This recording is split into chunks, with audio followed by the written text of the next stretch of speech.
નમસ્કાર મિત્રો, જો તમે કોર્ટ મેરેજ કરવા જઈ રહ્યા છો તો આ 3 વાતો ખાસ ધ્યાનમાં રાખજો, કારણ કે એક નાની ભૂલ પણ તમને મુશ્કેલીમાં મૂકી શકે છે. પહેલી બાબત, છોકરીની સંમતિ સૌથી મહત્વની છે. સૌપ્રથમ તો છોકરી પાસે તેનું સંમતિપત્ર લખાવી લો. તેમાં સ્પષ્ટ લખેલું હોવું જોઈએ કે તેની ઉંમર 18 વર્ષથી વધુ છે, પોતાની મરજીથી ઘરેથી આવી છે, કોઈ દાગીના, રોકડ રકમ કે કિંમતી વસ્તુઓ લઈને આવી નથી અને કોઈના દબાણ વગર પોતાની મરજીથી લગ્ન કરવા આવી છે. ત્યાર પછી ફોટો અને વિડીયો જરૂરથી ઉતારી લો.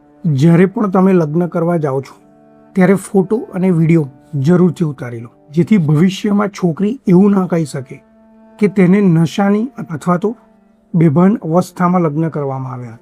અને ત્રીજી વાત, જે સૌથી મહત્ત્વની છે, જ્યારે તમને લગ્નનું પ્રમાણપત્ર મળે ત્યારે લગ્નના સર્ટિફિકેટની સાથે છોકરીનું સંમતિપત્રક પણ નજીકના પોલીસ સ્ટેશનની અંદર મોકલી આપો, જેથી ભવિષ્યમાં તમારા ઉપર કોઈ પણ પ્રકારની કાનૂની કાર્યવાહી ન થાય. આમ, જો તમે લગ્ન કરવાના છો તો આ 3 બાબતો ખાસથી ધ્યાન રાખજો. અને આ માહિતી જો તમને ઉપયોગી લાગી હોય તો બીજાને પણ શેર કરજો. જો તમે આ વિડીયો YouTube પર જોઈ રહ્યા છો તો અમારી ચેનલને જરૂરથી સબસ્ક્રાઈબ કરજો. ફેસબુક અને ઇન્સ્ટાગ્રામ પર જોઈ રહ્યા છો તો અમારા પેજને ફોલો કરજો. નવી જ માહિતીમાં મળીએ, ત્યાં સુધી રજા લઈશું. જય હિન્દ, જય ભારત.